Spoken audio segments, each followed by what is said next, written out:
right, good morning, everybody. Welcome to everybody joining us in person and online today for our Masonic Cancer Center seminar speaker.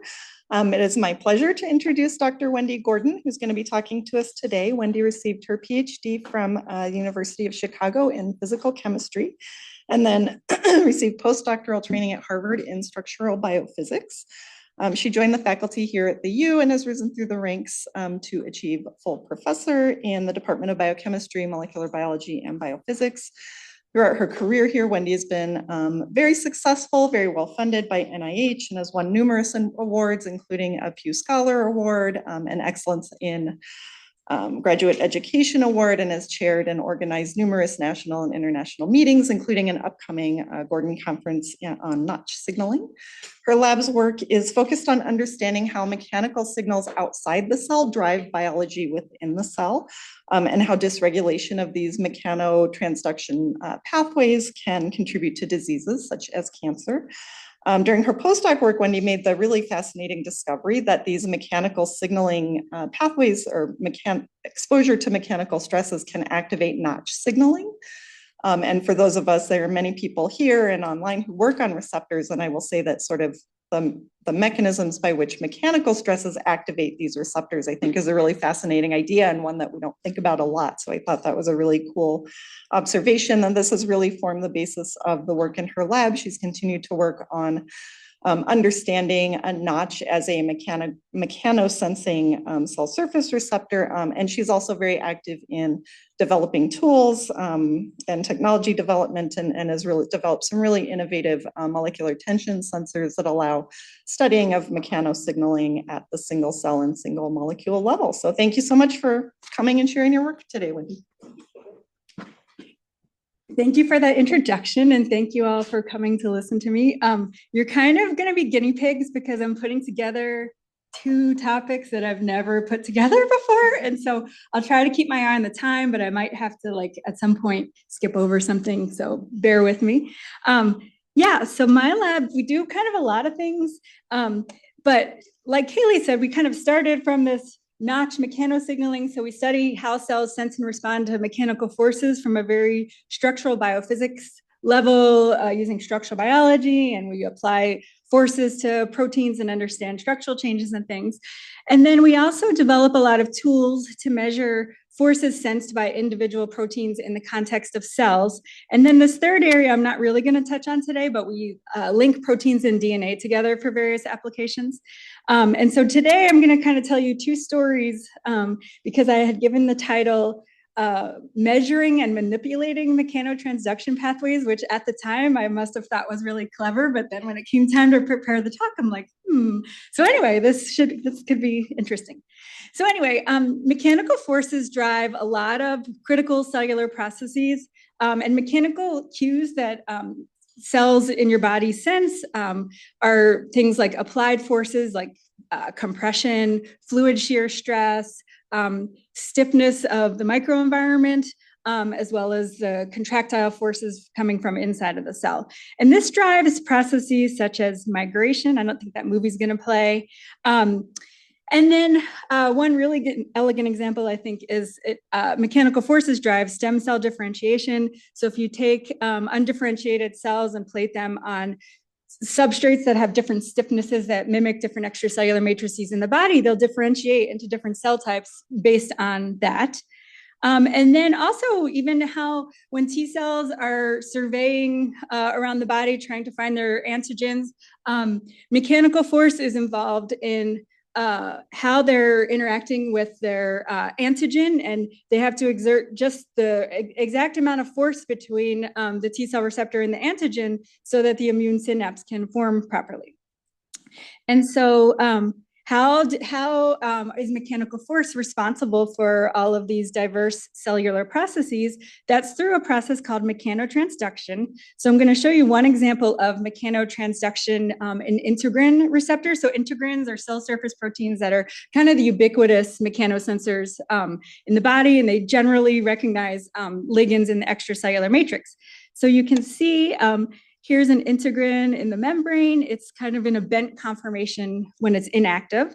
When it binds to its ligand in the extracellular matrix, it extends into its active conformation, and that transmits conformational changes to the intracellular part of the receptor, which then allows actin to bind, and then myosin motors start moving on actin and pulling on this whole adhesion, and then force basically exposes cryptic sites that weren't present when force wasn't present, allowing other proteins to come in and bind, like vinculin and talin, and then eventually you get a focal adhesion from this mechanotransduction process.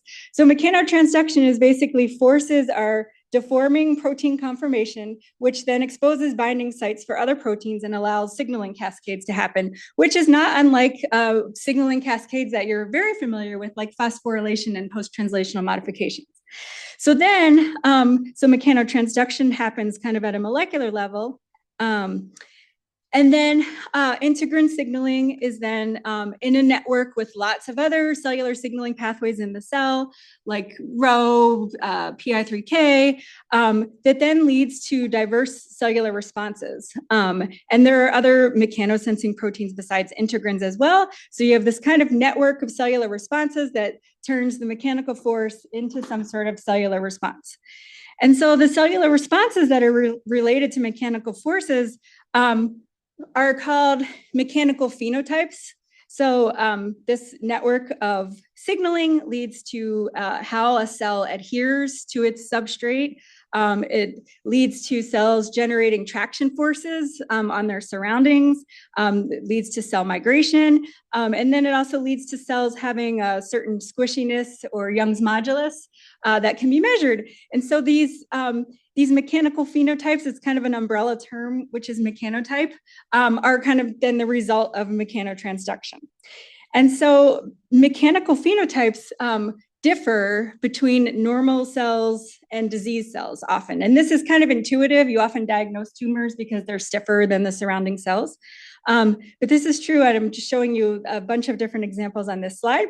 So this first example is an experiment done by the Odie lab where they took glioblastoma patient-derived xenotype of two different subtypes of glioblastoma, mesenchymal and proneural, and then they watched these cells migrating through brain slices. So these movies are showing you the glioblastoma cells in green and blood vessels are in red. And so you can see for this mesenchymal subtype, you can see the cells, first of all, they're migrating pretty quickly. And you can also literally see them pulling on the blood vessels. So they're exerting high traction forces on their surroundings.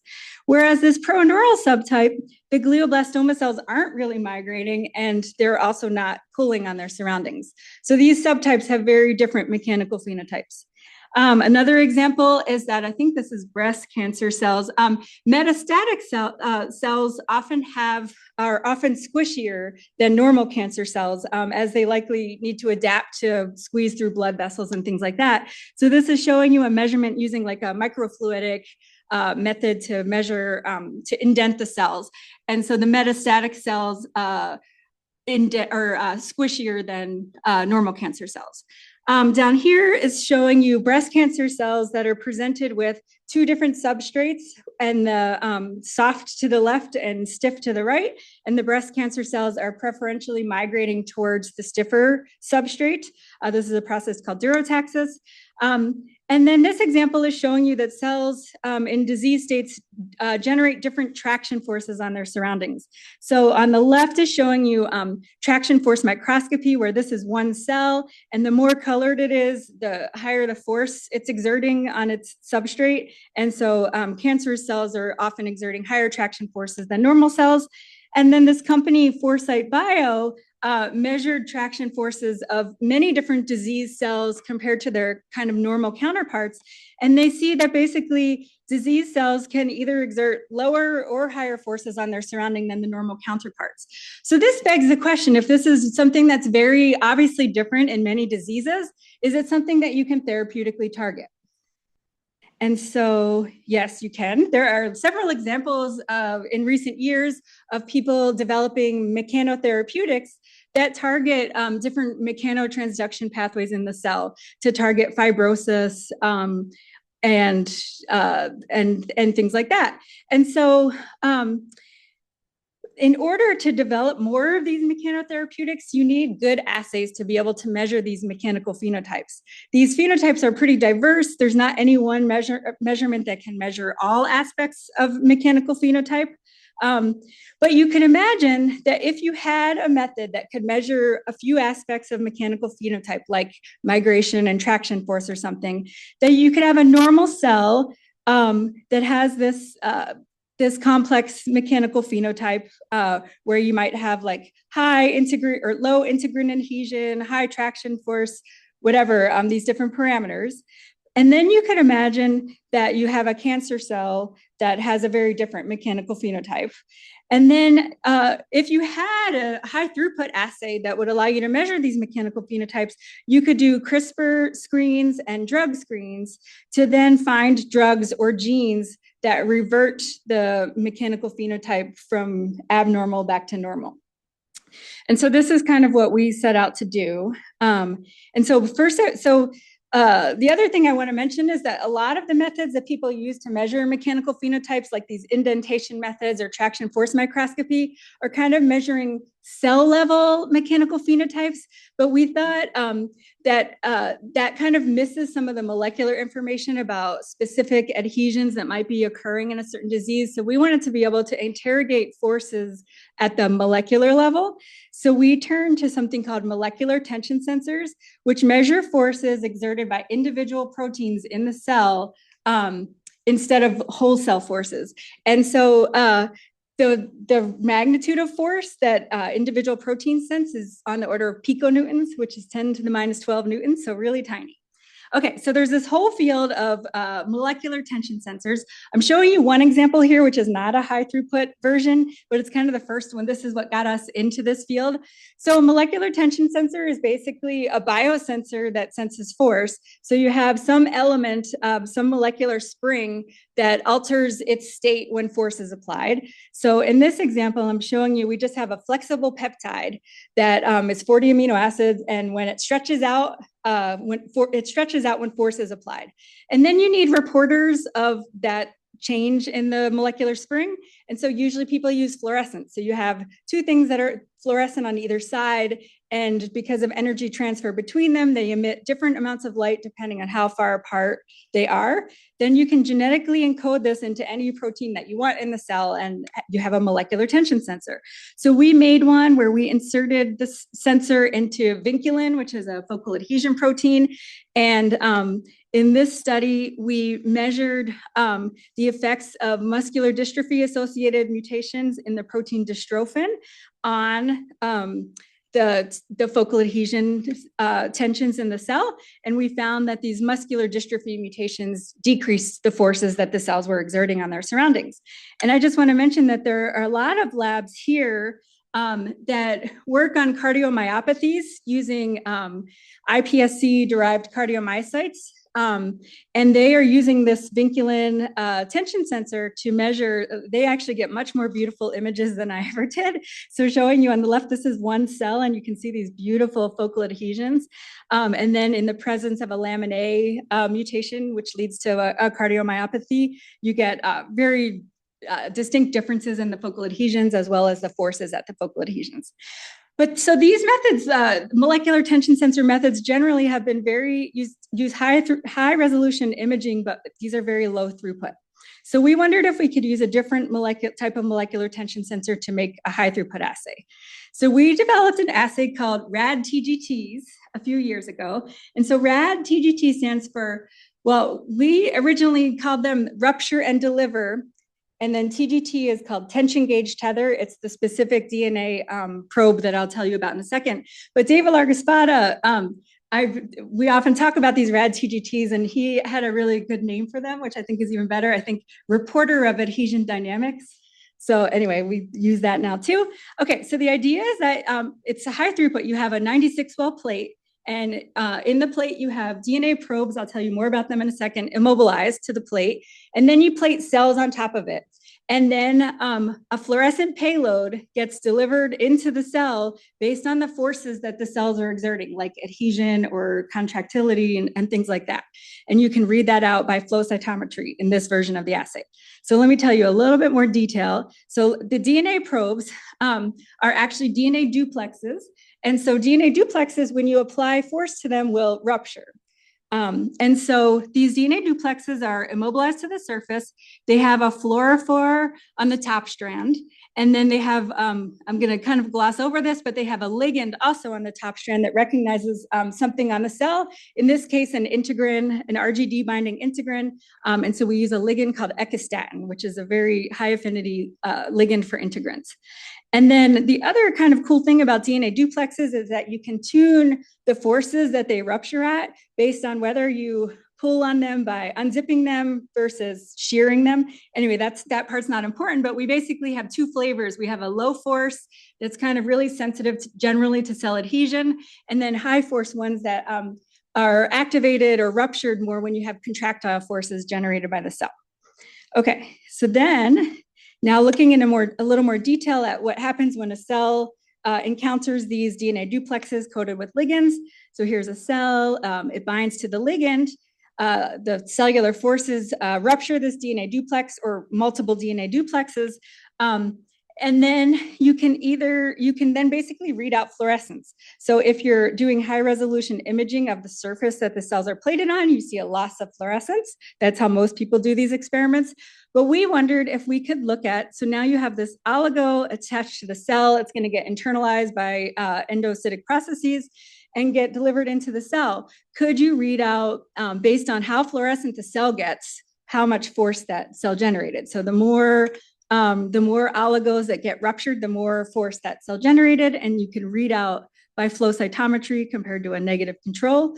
And so that's what we asked when we were developing this assay.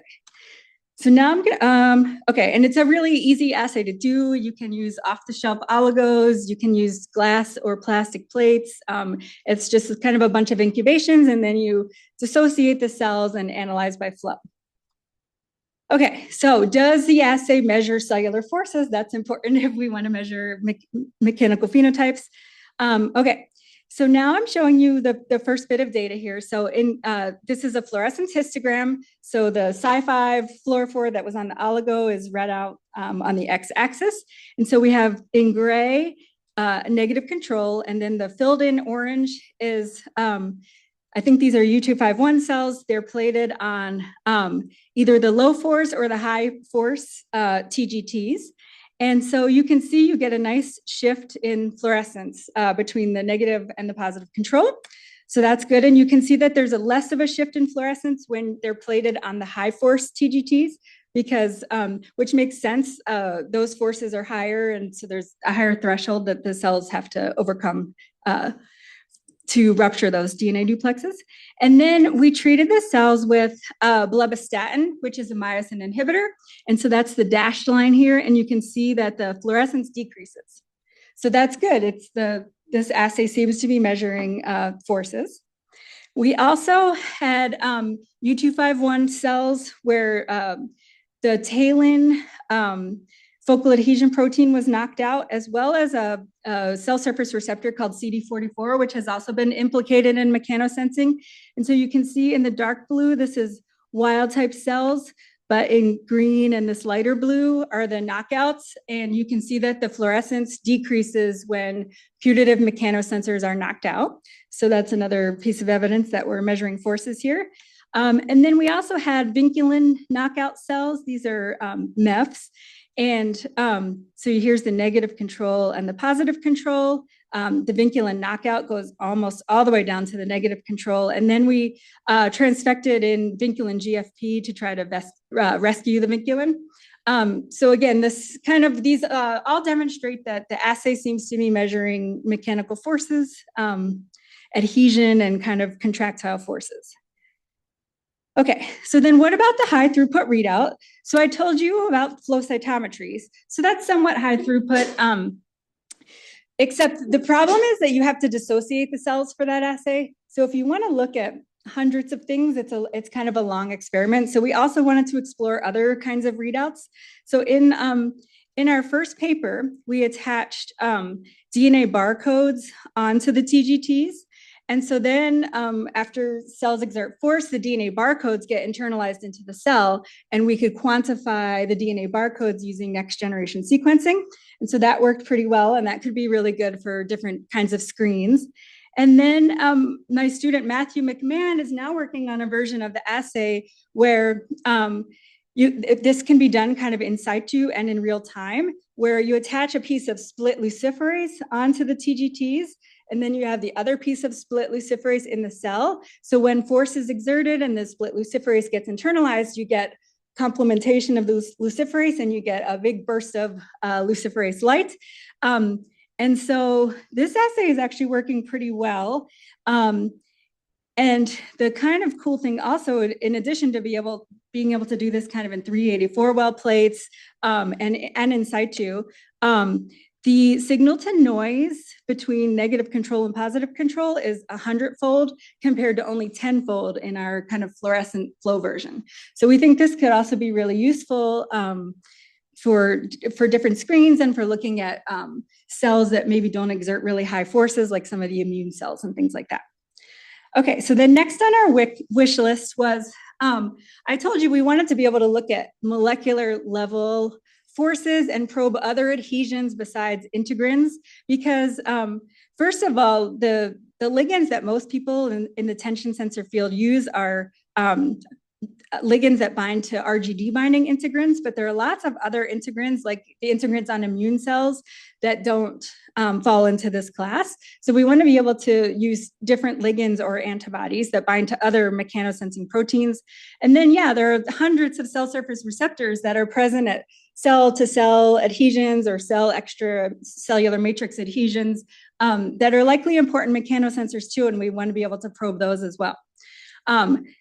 So we can directly attach recombinant antibodies to the TGTs.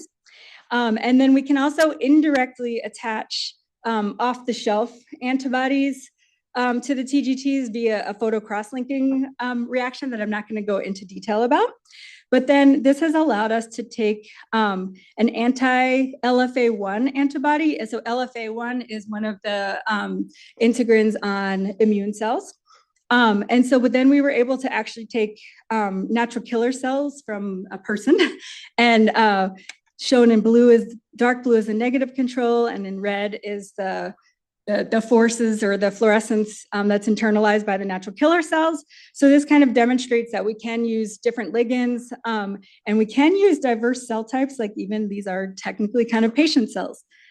Okay, and then, and the reason I'm kind of going through the nuts and bolts is because we are kind of ready to deploy this assay. So I'm hoping that some of you can maybe see applications of this assay in your own work, and we would be happy to collaborate, and we would love to collaborate. So the other thing, like I said, is it would be really nice to have multidimensional mechanotypes where you can measure more than one parameter, more than just integrin adhesion, like maybe migration markers or other adhesion markers that kind of distinguish a mechanical phenotype from something else that would allow you to then screen for things that revert that back to a normal mechanical phenotype, for example. So actually, Kaylee, I think we got some of these cell lines from you. We took a panel of cancer cell lines, ovarian and breast cancer, and then I think we used U251s, like glioblastoma cell lines, and we used an anti-beta-1 integrin, and then we used a HER2 antibody, because a lot of cancers are distinguished by differential expression of HER2, and HER2 is implicated in mechanosensing because there's a lot of crosstalk with integrins. And so I'm not going to go through this, but this is just to show you, like, flow cytometry also gives you a lot of rich information about the width of profiles and things like that, that you can use to kind of distinguish different cells. And this is kind of, we think, a first step towards a really multidimensional mechanical phenotype, where then we can start probing other adhesions and things like that. Okay. And then back to this example that I showed you from the OD lab with these two different subtypes of glioblastoma. from the patient-derived xenografts. We got these from Mayo Clinic. We wanted to see if we could measure the mechanical phenotypes of a mesenchymal and proneural PDX sample. And so we did that, and we measured that the mesenchymal, which are the ones that are pulling on the blood vessels, exert higher forces than the proneural subtype. And then the other kind of interesting thing, what I've shown you mostly so far are these kind of immortalized cell lines. And so the U251 cells is shown in this filled in curve here. The PDX cell lines are much broader in distribution, likely showing that there's a lot of mechanical heterogeneity in these cells. And so we're really interested in now taking these types of samples and sorting the cells based on cells that are exerting high forces versus low forces, and then doing different omics measurements to really see if there's something different about those mechanical populations of cells. And then, okay, I think I have time. So I want to tell you one piece of biology that we're kind of doing with David Largaspada. So he studies a disease called malignant peripheral nerve sheath tumors. So many of you probably know patients that have a loss of the NF1 gene develop a disease called neurofibromatosis 1. Dave, you can correct me when I say things wrong. But anyway, so this disease originates in nerves. And so patients get these hard tumors, these benign hard tumors initially. But then David and his lab and others have shown that further genetic mutations then lead to other changes in the tumors, and then can sometimes also lead to this malignant cancer. And so this disease, if you just even think about it, there are kind of lots of mechanical phenotype changes going on compared to normal Schwann cells. Like first you get these kind of stiff tumors that are forming. So the cells are very different from normal Schwann cells. And then the cells are also migrating along nerves. And so we wondered, the Largaspada lab has lots of different cell line models of the different genetic stages of the disease. So we asked if there were different mechanotypes in these different genetic stages of the disease. And so we used our RAD-TGT assay, and now I'm showing you the fluorescence on the y-axis. So for normal Schwann cells, you get a certain fluorescence, a certain amount of force exerted by those cells. Then when NF1 is knocked out, the cells exert a lot higher forces. Then when SUS12 is knocked out, I think SUS12 is that a component of the polycomb repressor complex? The forces decrease again. And then if you have the actual cancer cell lines, the MP and ST cancer cell lines, those exert really low forces, even less than the parent Schwann cells. So we have been developing some hypotheses about these different mechanical changes. So first of all, this NF1 loss. So NF1 normally restrains RAS. And so when NF1 is lost, you have unrestrained RAS signaling. And there's a lot of evidence in the literature that RAS signaling or increased RAS signaling leads to drastic cytoskeletal changes and increased contractility. So we kind of hypothesized that that's why NF1 loss leads to these higher forces. I'll show you some data in a second. And then regarding the loss of the PRC, the Largaspada lab has a lot of data showing that there are really large differences in the cell surfaceome of cells that have changes in the polycomb repressor complex, like changes in integrins and growth factors, which could really be changing the entire mechanosensing and mechanotype of the cell, which might explain why the forces then decrease once you have these additional genetic changes. So we wanted to kind of test this RAS hypothesis first. So again, now is showing you the fluorescence histograms of the negative control, the Schwann cells, and then the knockout of NF1, where the fluorescence gets higher, the forces get higher. So the Largaspada lab also had, very conveniently, some cell lines where they had constitutively active NRAS mutants, which we hypothesized should have similar mechanical behavior as the NF1 loss. And so here's parent Schwann cells, fluorescence is on the x-axis. Here's NF1 knockout, the fluorescence increases. And then the NRAS, it increases even a little bit more than NF1 loss. And then the combination of the two, you get kind of the highest fluorescence or the highest forces. So we're doing now other things to look at the different pathways downstream of RAS, different chemical modulators and things like that to kind of further test this hypothesis. So that's a little bit of biology that we've kind of started to do with the assay, but we want to do more. And so please contact us. Okay, yes, yes. On the progression to cancer, yeah. One people are RAS mutations sort of the secondary mutations that are required in tumors, or is it? From what I've seen, it's mostly. Can I get you to repeat the question because she doesn't? The question is, after the NF1 genetic mutation is like the next kind of mutation, the next hit that happens, mutations in RAS. No, no, that's what I thought. I mean, my understanding is that it's a lot of changes in integrins and growth factor receptors, DNA damage. Loss of CDKN2A and B, but they don't have RAS or BRAF mutation. David Largaspada helped for the people in the audience here, and it's not RAS mutations that are acquired. It's like CDNK2A and some other mutations. So thanks, Dave. Okay. So now I'm going to move to modulation of mechanotransduction.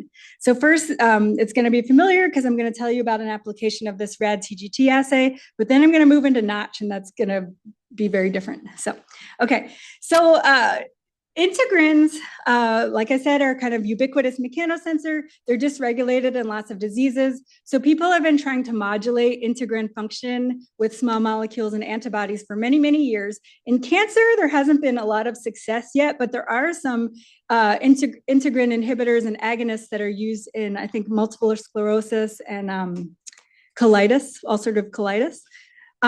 But anyway, people are still like actively developing these. And so the way that people normally measure integrin modulator function is by just kind of looking at cell adhesion and counting how many cells are adhered, or like kind of spinning them in the centrifuge to see how many cells dislodge, kind of like low throughput, like I don't want to say crude assays, but anyway, we wondered if our RAD-TGT assay could provide a way to measure how a mechanotherapeutic, an integrin modulator, alters the mechanics of cells, since that's what we're measuring. So again, integrins kind of have this closed, inactive, and open active conformation, and people have developed all sorts of antibodies and small molecules that either stabilize the inactive state or activate the closed state into the open state or stabilize the active state. And so we asked if we could use RAD-TGTs to measure the effects of, in a dose-dependent way, of these modulators on mechanics of cells. So the idea is that we take cells first and incubate them for a few hours with different concentrations of the integrin modulator. Then we plate those onto the RAD-TGTs and we read out the fluorescence, and we can look at shifts in the fluorescence histograms and kind of plot that in a dose dependent way. And so indeed, we can see that the RAD-TGT signal as a function of the antibody modulator concentration. For the case of active state inducers, you see an increase in cellular forces, as you would expect as integrins are activated, whereas in the integrin inhibitors, you see a decrease in the force in a dose-respondent way. So this is kind of measuring mechanokinetics, if you will. And so we think, especially if we couple this with the luciferase assay that you can do it in situ, this might be a really good way to screen effects of mechanotherapeutics. Okay, now I'm going to completely change gears to Notch that Kaylee mentioned that I have been working on for a really long time, and I tried for a long time to move away from it when I started my lab, but it's just the coolest signaling pathway, and I hope you'll agree after you hear this, but yeah, so we've been working on this for a while. So Notch is a developmentally important signaling pathway that drives cell fate decisions throughout development and adult homeostasis. And it's also known for kind of maintaining stemness of different cell types. And so, for example, what a lot of people are interested in here and in other places is when you're trying to make engineered T cells from iPSCs, you need to activate Notch. And so there are a lot of people here that do that. And so iPSCs involve you basically activate Notch, and then you get that drives the differentiation into T cells. And then even once you have T cells, again, Notch is kind of important in maintaining certain properties that might be beneficial in CAR Ts, like having like memory T cell populations and things like that. So the way that Notch signaling works is you have it's a cell-to-cell signaling pathway. So you have a Notch receptor on one cell that binds to a membrane-tethered ligand on another cell. The one that I'll be talking about most today is called DLL4, or delta-like 4. So when Notch contacts its ligand-presenting cell, forces between the cells derived from endocytosis, for example, lead to a series of proteolytic cleavages in Notch that then lead to its intracellular domain, translocating to the nucleus and directly acting as a transcriptional coactivator.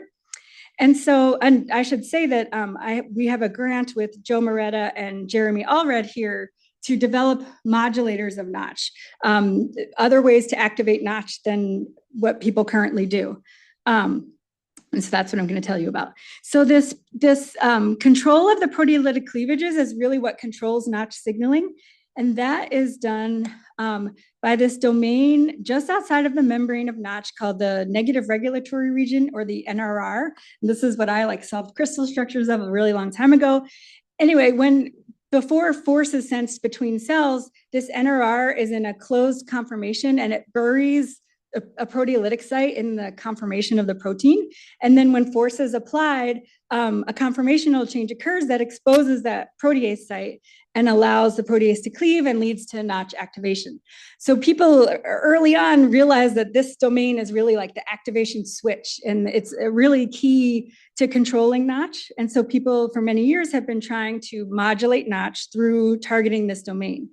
So there are lots of inhibitors of Notch signaling that are targeted to this negative regulatory region. So Genentech and Merck have both developed antibody inhibitors that kind of bind to this domain and stabilize it in that closed conformation.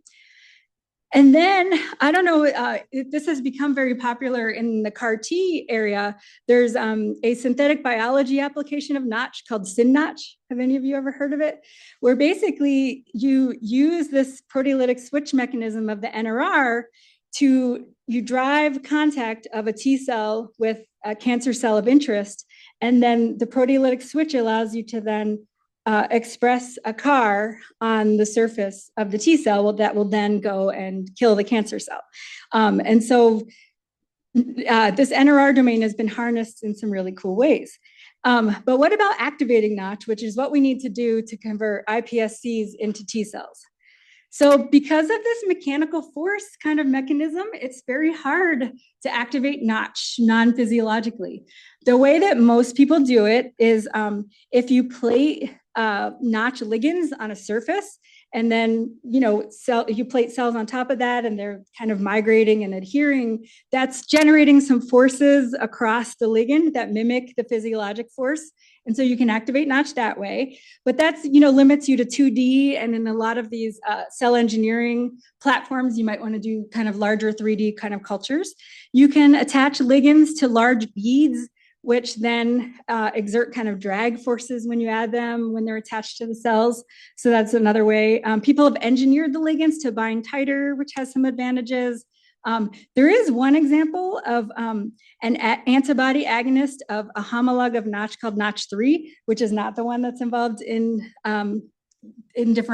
differentiation of T cells, but it kind of shows that it's possible to develop a soluble agonist of Notch, but it's been hard.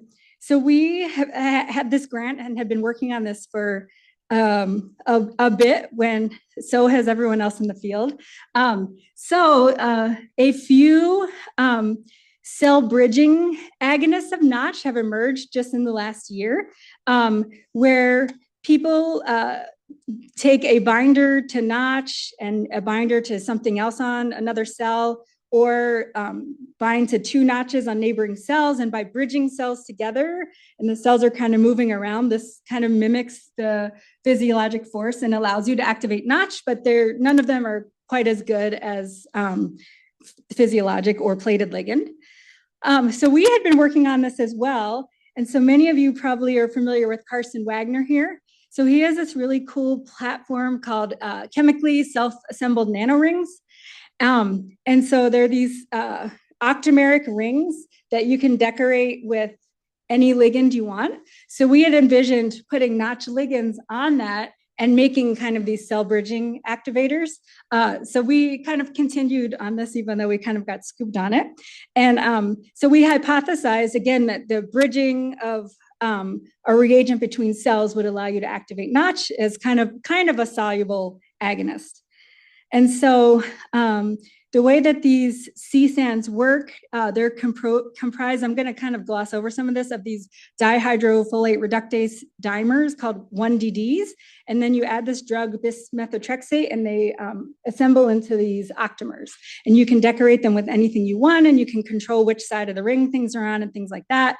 I should mention, and I've been bad about this, a lot of people in my lab have worked on this. Natalia has really led the studies, but Cal and Taylor have been working on it as well as a couple of really talented undergrads who have gotten really good at making proteins.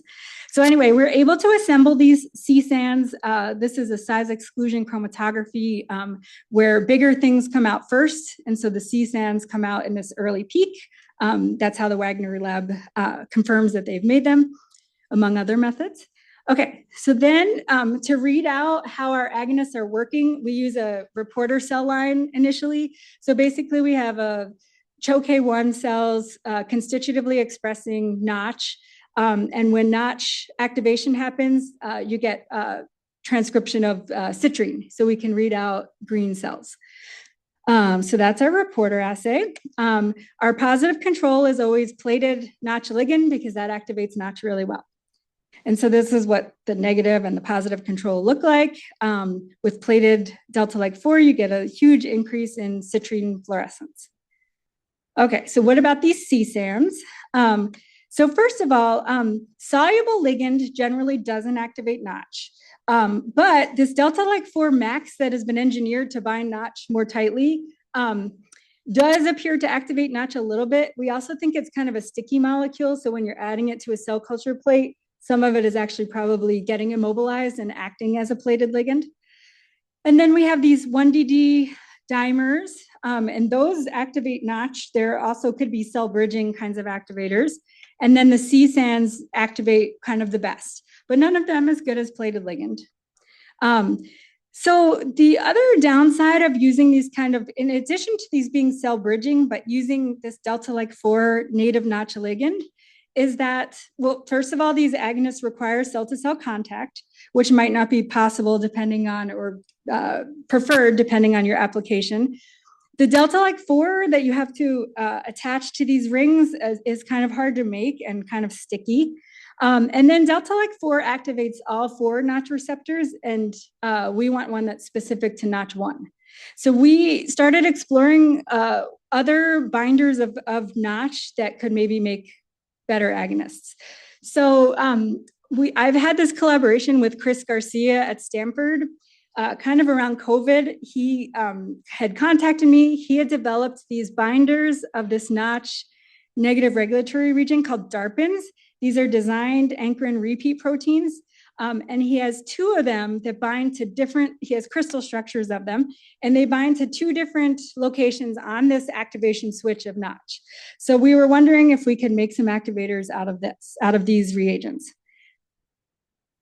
And so you could imagine that connecting these DARPins in certain ways might allow you to somehow stabilize the conformation of the open form of notch to maybe allow it to be activated. So there's a potential for these non-cell bridging, truly soluble agonists. So we connected these DARPins by a bunch of different types of linkers, rigid, different lengths, different compositions and things like that. And then asked if they activated our reporter. And so indeed they do. There's one here that I'm calling GS linker. That's actually a pretty simple linker that seemed to activate Notch the best. This is citrine fluorescence on the y-axis, although some of the other ones activated as well. But we took this one and investigated it a little further. So we did a dose response on the reporter line to kind of see what the EC50 is. And so that's this turquoise curve here. And so the EC50 is on the order of 10 nanomolar, so that's pretty good. We also attach these DARPins to the CSANs, to the nanorings, and those also activate Notch pretty well, not as well as our bispecific agonist. Austin Robertson in the lab has been doing biolayer interferometry to measure the binding of these reagents to recombinant NRRs, and they bind very, very tightly, 151 picomolar. And so then to start to get at whether these are truly soluble agonists and not cell bridging, we did kind of a pilot cell aggregation assay.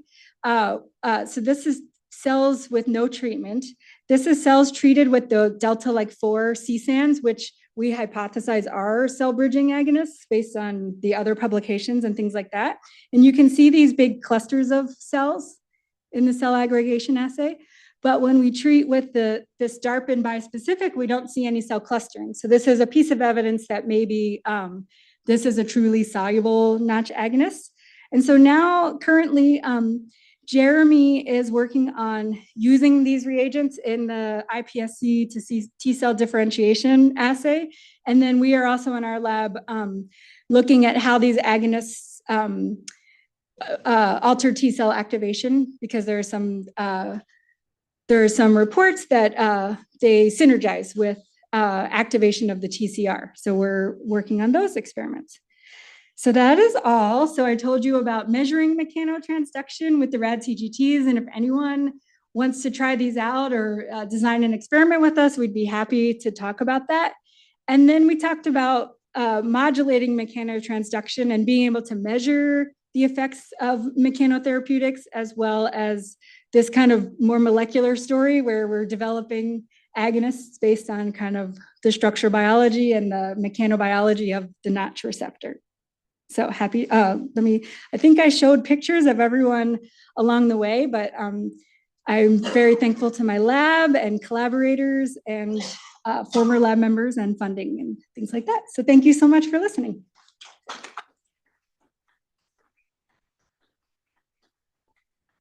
I've got microphones for anyone with a question. That was that was really cool. There's a lot.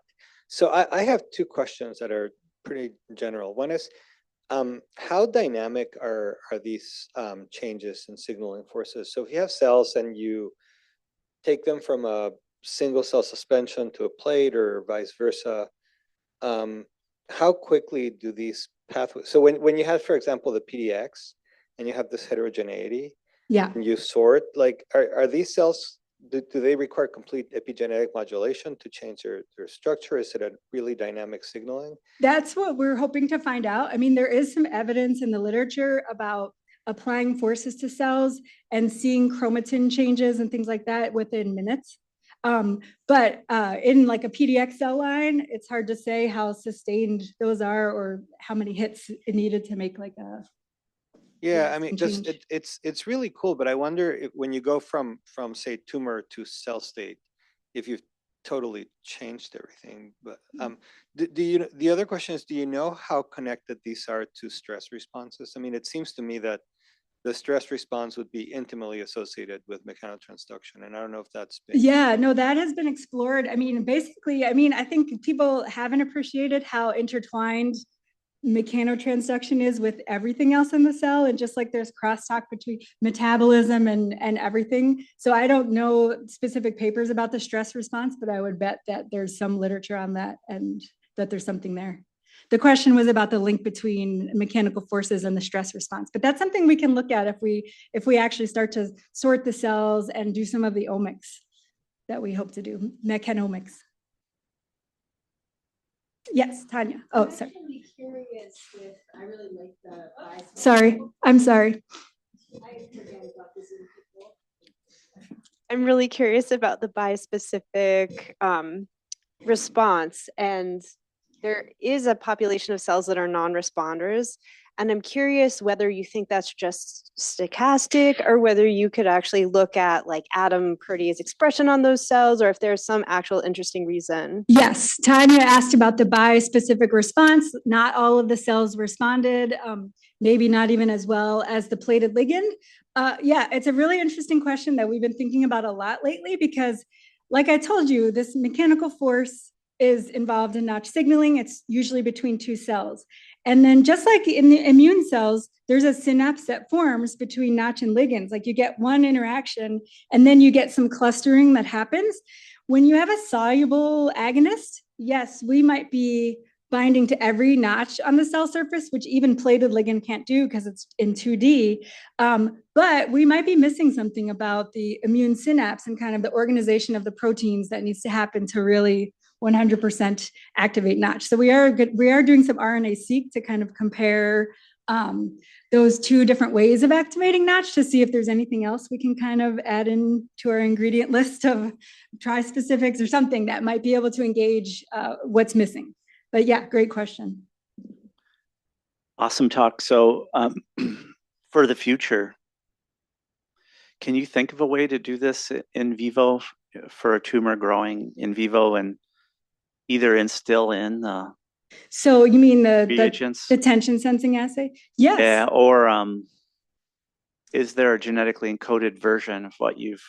Yeah, I mean, I think the genetically encoded ones wouldn't be, it's not the worst idea. Like the problem is that those, like when you rupture a duplex, it's digital. It's either on or off. The one that I showed you with the elastic peptide, it's like kind of small changes that are happening. So it might be difficult to image that kind of in 3D, but there are kind of genetically encoded digital versions of tension sensors that you could imagine using. But even the TGTs, we are mobilizing them to plates, but because of how we attach ligands using our HOH tags and things like that, you could certainly attach a collagen binding domain or something so that you could imagine doing this assay. For sure, we've been planning to try it in 3D, like in collagen gels and things like that, Right. But tumors, I guess, would be the next step. Okay. So it's possible, I think. Not easy. Are there any other questions?